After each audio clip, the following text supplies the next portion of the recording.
اب وہ کہتا ہے اس میں آپ وضاحت کی ہے، چلیں اس کی تھوڑی سی کر دیتے ہیں آپ سے شیئر۔ وہ کہنا یہ چاہ رہا ہے کہ موقع توسی کہہ رہے ہیں کہ آپ دو بنائیں، یا یہ جو نفس ہے یہ وزن رکھنے والی ذات ہے، یہ جو نفس ہے یا وزن ایسی ذات ہے جو وزن رکھتی ہے، یا ایسی ذات ہے جو وزن نہیں رکھتی، یعنی غیر وزن۔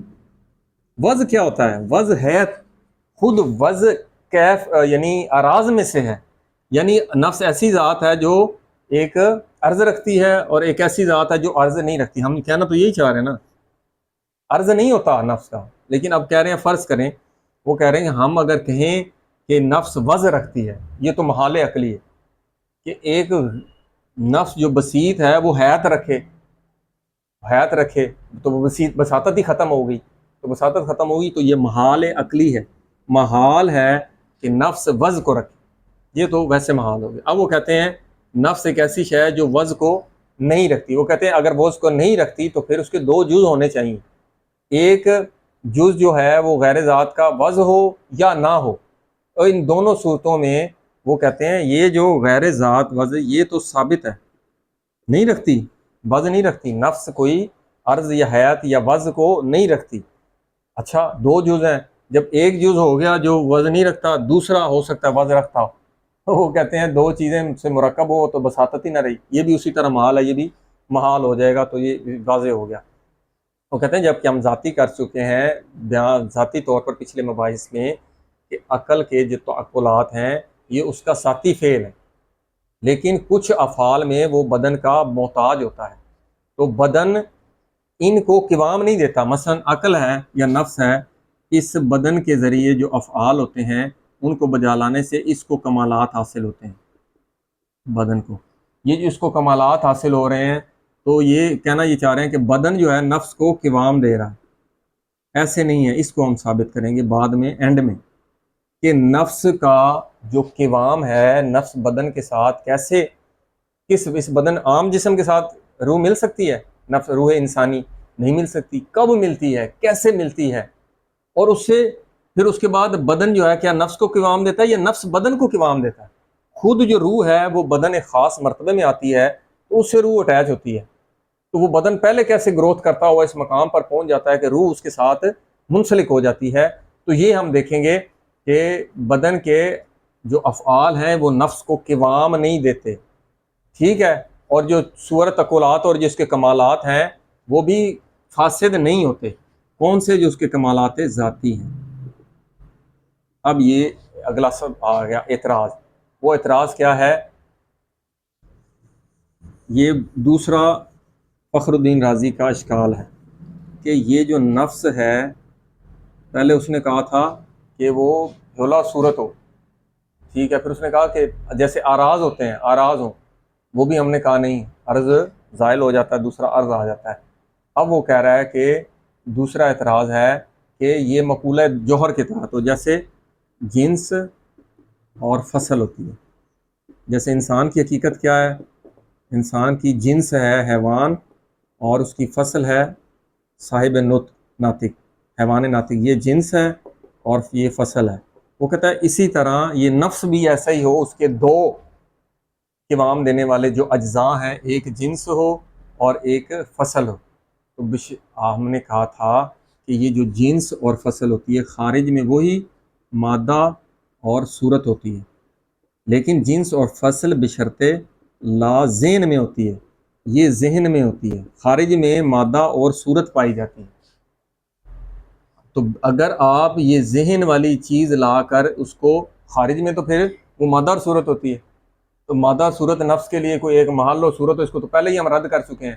وہ کہتا ہے آپ نے یہ جو مغالطہ ڈالا ہے یہ اشتراک لفظی سے ڈالا ہے، یعنی ایک لفظی اس سے مشترک چیز لا کر وہ آپ لے آئے ہیں، جبکہ کہنا کیا چاہ رہے ہیں؟ وہ کہتے ہیں کہ ہر جوہر مرکب نہیں ہوتا، آپ یہ جو مادہ اور صورت لے آئے ہیں اس سے کیا بنتا ہے؟ جسم بنتا ہے، جسمی چیز، ہر چیز جسمی چیز کا ایک جنس ہوگی، ایک فصل ہوگی۔ تو آپ کہہ رہے ہیں کہ ہر جوہر نہ نہ نہ، آپ مغالطہ لے آئیں، ایک جوہر لائے ہیں جو مرکب ہے جسم، اس سے یہ ثابت نہیں ہوتا کہ باقی جو جواہر ہیں، عقل ہے، نفس ہے، صورت ہے، وہ بھی اس طرح مرکب ہوں۔ اشتراک لفظی سے اس سے بڑا مغالطہ نہیں ہے۔ یہ مغالطہ جو آپ جسم کی مثال لے کے کہ جسم جوہر ہے اور جوہر اس میں جنس اور فصل ہوتی ہے، تو ہر جوہر کیا ایسے ہوگا؟ ہر جوہر ایسے نہیں ہوتا، یہ ایک مغالطہ ہے۔ تو یہ واضح ہو گیا کہ آپ کی جو مثال لائے ہیں یہ مغالطہ ہے۔ نفس ایسے نہیں ہوتا کہ اس کی کوئی جنس اور فصل ہو جیسے کہ جسم کی ہوتی ہے کہ وہ مادہ اور صورت سے مل کے بنا ہے۔ یہاں پر ایک اب آخری جو مغالطہ ہے اصل میں وہ ہے کہ اس کا حدوث اور فنا، نفس کا حدوث حادث ہونا اور پھر اس کا فنا۔ وہ کیوں یہ کہنا چاہ رہے ہیں؟ وہ کہتے ہیں کہ یہ انسانی جسم ہے، اس کے ساتھ روح، نفس کب جسم کے ساتھ اٹیچ ہوگا؟ جب جسم ہوگا تو اس کے ساتھ، تو اس روح کی جو بقا ہے، جو حادث ہونا ہوتا ہے، وہ جسم میں حادث ہوتا ہے۔ جسم ہے تو روح اس کے ساتھ منسلک ہے۔ جب جسم مر گیا تو جسم فاسد ہو جاتا ہے، تو پھر وہ کہتے ہیں کہ روح بھی فاسد ہو جائے گی۔ یہ اصل میں کہنا چاہ رہے ہیں، یہ اجتماع۔ وہ کہتے ہیں اس کے لیے تھوڑا سا سمجھنا پڑے گا، دقیق ہے کہ یہ جو کسی بھی چیز کا حادث ہونا اور پھر اس کا جو بعد میں فنا ہونا، یہ چونکہ بدن جسم کے ساتھ منسلک ہے، وہ کہہ رہے ہیں کہ جسم میں حادث ہوگا، پھر جسم فنا ہو جائے گا تو یہ روح بھی فنا ہو جائے گی۔ تو وہ کہتے ہیں کہ یہاں پر دو چیزیں پائی جاتی ہیں، ایک اس کو چاہیے امکان استعدادی اور ایک محل چاہیے۔ کب؟ اس نفس کے حادث ہونے سے پہلے۔ نفس حادث ہوگا، پہلے اس جس چیز میں پایا جانا ہے اس میں امکان استعدادی پایا جاتا ہو، اس میں یہ صلاحیت ہو کہ نفس اس کے ساتھ اٹیچ ہو جائے، اور پھر وہ محل، یہ محل بھی چاہیے جس میں نفس انسانی آ کر اٹیچ ہو جائے، جیسا کہ بیج میں ہوتا ہے، جیسا کہ نطفے میں ہوتا ہے۔ تو وہ کہتے ہیں کہ یہ امکان استعدادی، یہ اس جسم کے ساتھ اس نفس کا رابطہ، یہ امکان بھی پایا جاتا ہو اور یہ محل بھی ہو، محل تیار ہو جائے جس کے بعد روح کا اس کے ساتھ رابطہ ہو۔ تو حدوث میں اب یہاں پر اس بات کو سمجھیں کہ نفس نے اس عالم میں آنا ہے، اس جسم کے ساتھ منسلک ہونا ہے، تو روح تو آپ کو پتہ ہے عالم ارواح میں ارواح بن چکی ہیں۔ یہاں حدوث جب ہم کہہ رہے ہیں، اس سے مراد یہ نہیں ہے کہ اصلاً اب روح کو وجود مل رہا ہے۔ تو بدن سے بعض لوگ قائل ہیں کہ بدن ترقی کرتے کرتے اس سے روح ہوتا ہے، ظاہر ہو جاتی ہے، یعنی روح کا وجود جسم سے ہے، معاذ اللہ، جبکہ عالم ارواح میں روح بن چکی ہے۔ اس روح نے اس عالم میں اس کا حدوث، یعنی اس عالم میں ظاہر ہونا ہے۔ یہ حدوث سے مراد اس عالم میں اس کا ظہور ہے۔ یہ ظہور اس عالم میں تب ہوگا جب ایک بدن ہوگا اس کے لیے، وہ بدن کا اس عالم میں محتاج ہے ظہور کے لیے۔ تو جب یہ بدن فاسد ہو جائے گا تو وہ کہتے ہیں تو پھر یہ نفس بھی فنا ہو جائے گا۔ نہیں نہیں، حدوث میں تو یہ بدن ایک شرط ہے، لیکن شرط فنا ہونے سے خود نفس فاسد نہیں ہوتا۔ دوسری بار ریپیٹ کرتے ہیں کہ یہ جسم ضروری ہے، یہ بطور شرط ہے اس عالم میں اس نفس کے ظاہر ہونے کے لیے، اس کے ظہور کے لیے جسم شرط ہے۔ لیکن جب انسان مرتا ہے یہ شرط ختم، تو نفس ختم نہیں ہوتا، کیونکہ شرط اس کی حقیقی علت نہیں ہے۔ پہلے بھی یہ باقی تھا، جسم کے ختم ہونے کے بعد بھی باقی رہے گا، لیکن اس عالم میں نہیں رہے گا، وہ اپنے اصلی مقام کی طرف لوٹ جاتا ہے۔ تو شرط کے منہدم ہونے سے، جسم کے انہدام سے، فاسد ہونے سے روح یا نفس وہ فاسد نہیں ہوتا ہے، بلکہ حقیقت میں جیسے آپ کو پہلے کہا تھا، اس بدن کو جو قوام ہے، اس بدن کی حیثیت کو برقرار رکھنا، وہ نفس اس کو برقرار رکھتا ہے۔ اب وہ کیسے برقرار رکھتا ہے؟ وہ کہتے ہیں کہ یہ نطفہ ہے، نطفے سے انسان بننا ہے۔ قرآن میں آیا ہے، سورہ مومنون میں بھی ہے، لقد خلقنا الانسان من صلالۃ من طین، ایک مٹی کے جوڑ سے پیدا کیا، پھر اس کو ایک فی قرار مکین میں رکھا، وجعلنا فی قرار مکین میں، پھر اس کو ثم خلقنا النطفۃ علقۃ وخلقنا العلقۃ مضغۃ وخلقنا المضغۃ عظاما وکسونا العظام لحما۔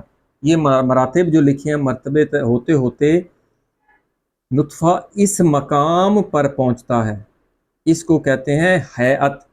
ایک اس کو یہ حیت حاصل ہو جاتی ہے کہ تب روح اس کے ساتھ اٹیچ ہوتی ہے. یاد رکھیں روح بدن کے ساتھ اٹیچ نہیں ہوتی. نطفہ اس میں پہلے روح نباتی ہے، اس کو نفس نباتی کہیں. نفس نباتی سے اس کی گروتھ ہوتی ہے، بڑھتا ہے، پڑھنا پھلنا پھولنا شروع ہوتا ہے. پھر اس میں جو حرکت آتی ہے وہ کب آتی ہے؟ جب نفس حیوانی اس کے ساتھ منسلک ہوتا ہے. حیات کہیں یا وہ مقام و مرتبہ کہ نفس حیوانی کا مرتبہ اس میں آتا ہے جب حیات آتی ہے، تو اس نفس حیوانی کے ساتھ یا اس حیات کے ساتھ جو نفس انسانی ہے وہ اب اس کے ساتھ اٹیچ ہوتی ہے. یہ یاد رکھیں، یہ پچھلے علم اخلاق میں بھی عرض کیا تھا بدایت الحکمہ میں کسی حد تک، کہ یہ ایک خاص اس کو حیات حاصل ہوتی ہے. یہ جب حیات حاصل ہوتی ہے، یہ حیات شرط ہے، یہ شرط پوری ہوگی. آپ نے دیکھا ہوگا اکثر بچے فوت ہو جاتے ہیں، وہ اس مقام پر وہ حیات حاصل نہیں ہوتی کہ اس کے ساتھ روح انسانی اس کے ساتھ مل سکے. ربط، اٹیچمنٹ، ایسی اٹیچمنٹ جو جسمی والی نہیں ہے، کیونکہ یہ نفس انسانی بسیط ہے.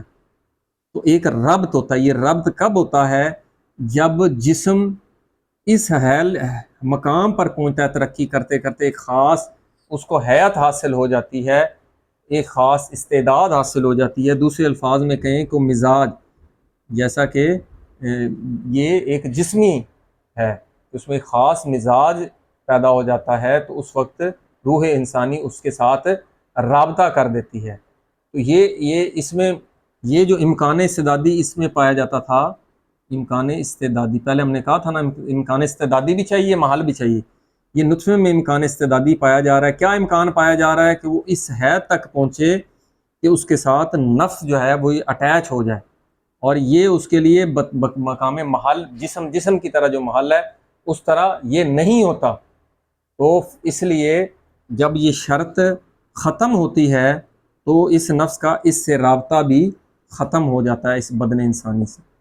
لیکن جب بدن انسانی اس مقام حیات کے ساتھ اٹیچ ہوتا ہے تو پھر بدن کے تمام امور پھر یہ نفس انسانی چلاتا ہے. یوں کہیں کہ روح انسانی، نفس انسانی جب اس حیات انسانی مزاج کے ساتھ ربط قائم کر لیتی ہے تو پھر اس کے ذریعے سے بدن کو قوام ہے، نہ کہ بدن اس کو قوام دیتی جیسے پہلے بعض لوگ کہتے ہیں.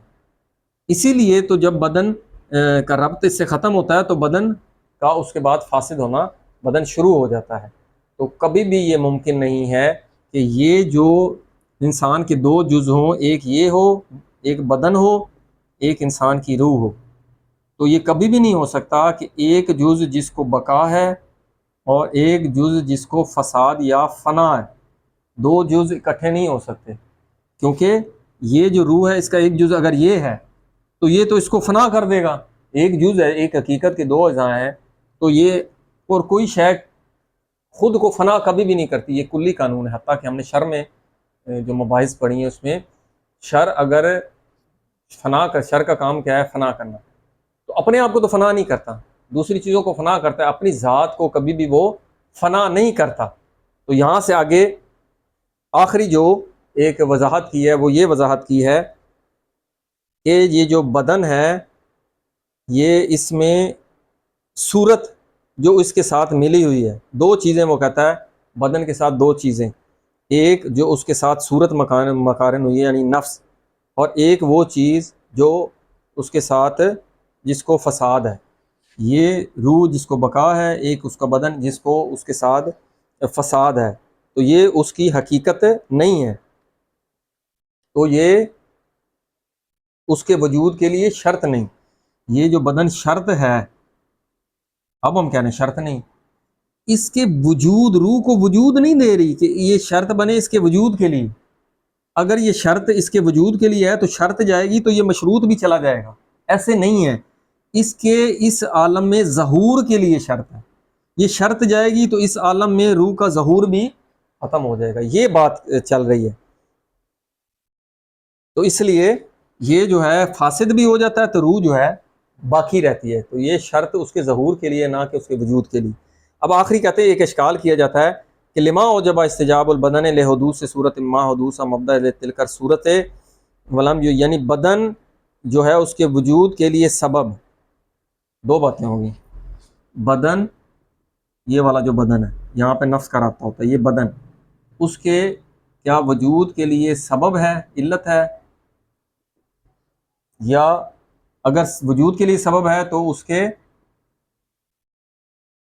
سبب کے فاسد ہونے سے اس کے وجود کو بھی فاسد ہو جانا چاہیے۔ وہی بات جو ہم رپیٹ کر رہے ہیں، اگر یہ بدن حقیقی علت ہے اس کے وجود کے لیے تو اس کے فنا سے اس کو بھی فنا ہو جانا چاہیے۔ تو ہم کہہ رہے ہیں یہ جو بدن ہے اس کے وجود کی علت نہیں ہے بلکہ اس کے ظہور کی علت ہے۔ تو یہ ظہور جو ہے، بدن فنا ہو جائے گا تو اس کا اس عالم میں ظہور بھی ختم ہو جائے گا۔ بس یہاں تک ہے۔ تو یہ نتیجتاً یہ ثابت ہوا کہ روح جو ہے وہ بسیط ہے، اس کو بقا ہے، اور اس کے تعقلات جو ذاتی ہیں وہ اس کے کمالات ہیں اور ان کو بھی بقا ہے۔ والحمدللہ رب العالمین۔